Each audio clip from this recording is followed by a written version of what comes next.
bisoboka. Webale nnyo Mukama akuume byonna. Tubalinze nga 10 January Serena Hotel. Twebaza Keti Events. Atera akatale keka Keti ya Sime Chosen Blood tugenda bena ku Serena mwezi ogwokusatu omwaka ogujja. Kikubireko mu mwezi. Thank you so much. God bless you, Rema. Why do I say Rema? I say Rema. Thank you. God bless you, Spicy. I love you, Rema. That's why I say that. Okusookera ddala njagala okugamba Spice nti thank you. Naye ng'ate sinaakugamba thank you, njagala kwebaza abayimbi abakyala. Banne tubalabirako bingi.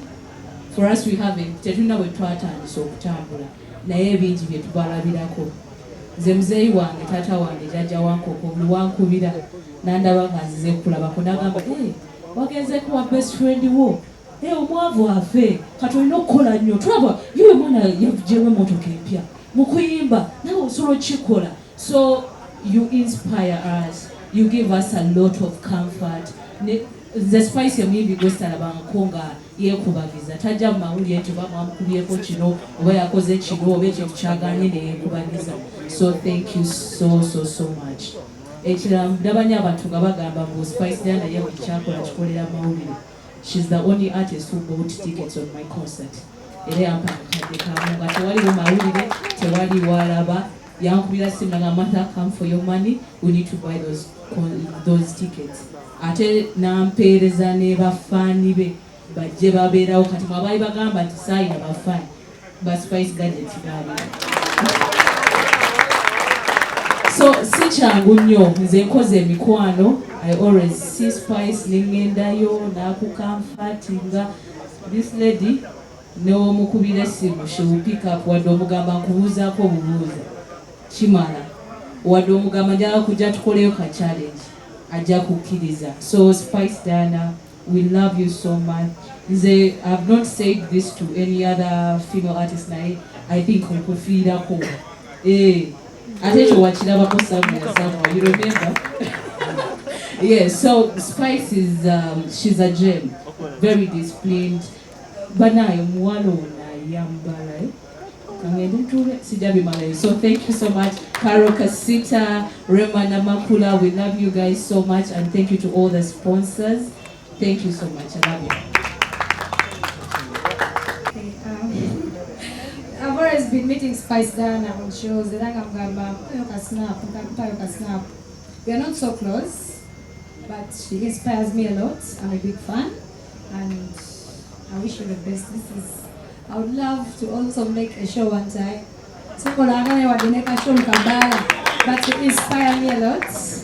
And I'm gonna buy tickets for 1 million. We are good fans. I wish you the best. Thank you so much.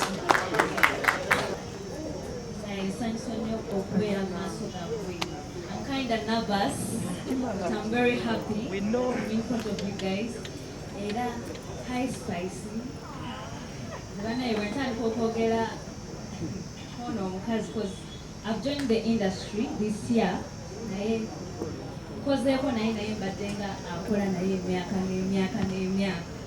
She's a person to get a call and you feel through with her.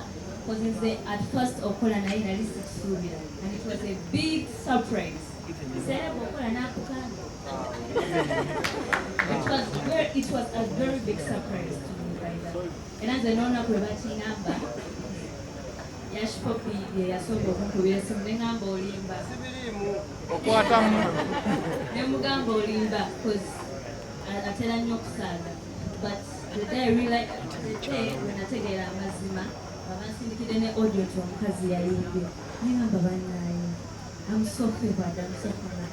Running the answers. I'm so what I see about Zamba. Thank you so much.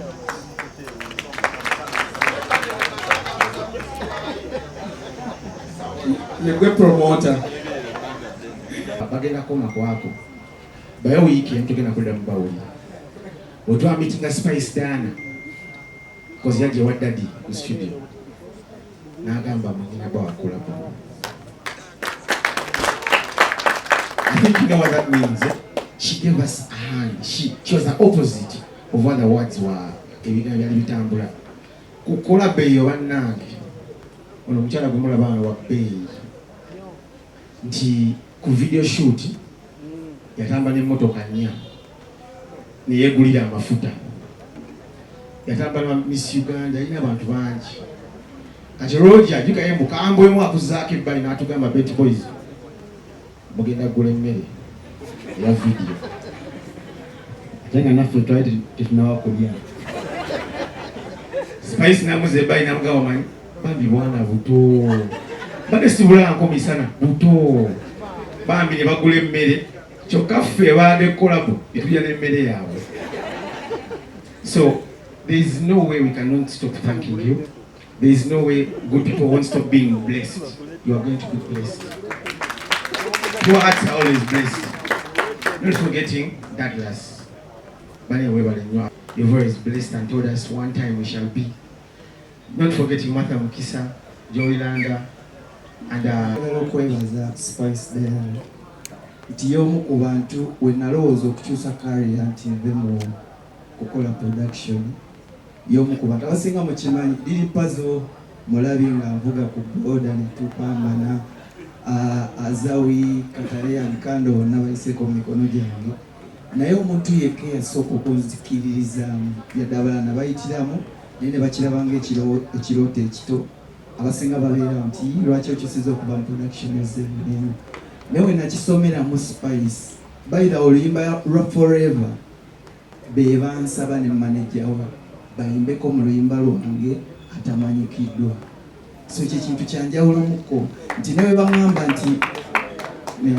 bangamba nti video ogenda leeta half plate half ne mbagamba mazima we nazifuna miliyoni 4 ntujja kukola naye sizirina wayitawo ndowooza ennaku nga 5 Roger n'angamba omuyimbi simanyi lwaki yakuwagadde nnyo video yagisasudde kati gwe noonya za ngoye ne mbagamba n'ez'engoye sente sizirina ndi muzibu muko nakubira Abbas Kaizibo thank you so much namukubira nangamba bugambi nti nze ngende nfiitingemu mu ngoye ate ne mugamba ate n'amafuta gendayo kufiitinga engoye sigalina ne banteerako sente kati ngezaako okulaga not because nali sigalina naye omukwano ogwo the kind of friendship eri ku Spice nga pazo wagambe nti alina omutima omulungi ate ensi emu asasulwa bubi abantu bonna we natandika okukola ne ba Roger ne Spice buli omu when God helped me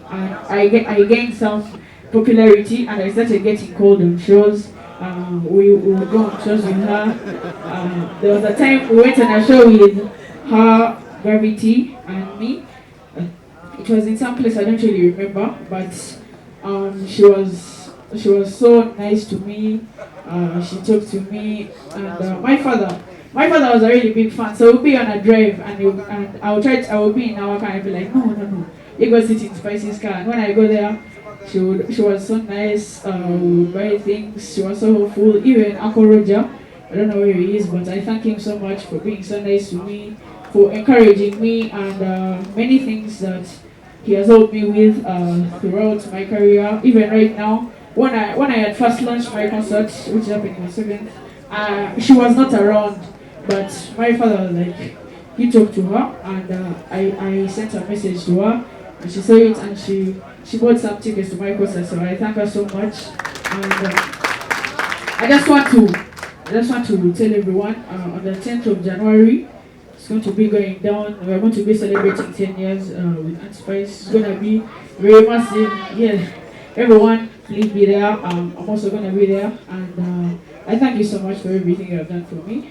I really thank you so much. And before I go, I'm going to tell you guys, this Saturday, on the 7th of December, I'm going to be having my first ever concert as well. It's going to be at Lugogo Legends Rugby Grounds. Some of you guys know that place. It's going to be my first ever concert, and I want to request all of you guys to come out and support me. It's going to be a daytime show. Mostly, it's going to be like a kids experience, but even adults are also very much welcome. Babazanyo Mwena, Uncle Madrat and Chico have been with me. They have been so supportive.